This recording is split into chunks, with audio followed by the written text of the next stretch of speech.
Guess what I got to do today?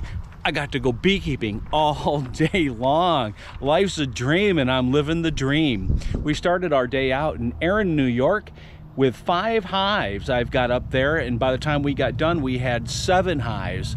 So when we inspect a hive, all I'm doing is looking for eggs, larvae, cat brood, in that order. It's always nice to see the queen, but it's not always necessary, especially if you see eggs. So colony number 1, what we had in that was some unusual activity, really.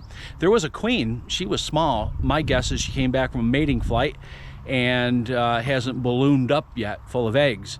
So, but there were other frames in that we had swarm cells on it. So I moved them to, we created colony number 6, and so we've got that going on there. But all in all, I think that colony 1 is going to be just fine. Colony number 2, got my notes here. Colony number 2.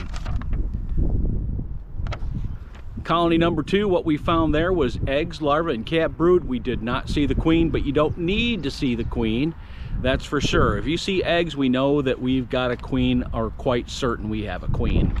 Colony number 3. Interesting about colony number 3, we didn't see any eggs, larvae, or capped brood, but there was a capped queen cell, so we're quite certain it swarmed, and I didn't get to it in time. Colony number 4.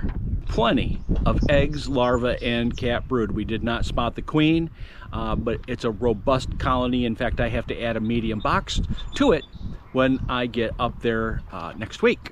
Colony number 5.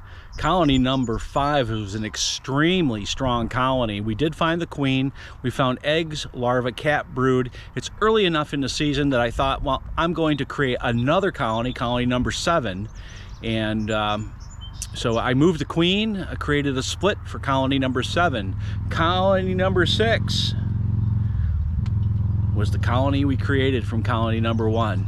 And that's what my day looked like on the bee side. Thanks for joining me. We'll catch you on the bee side.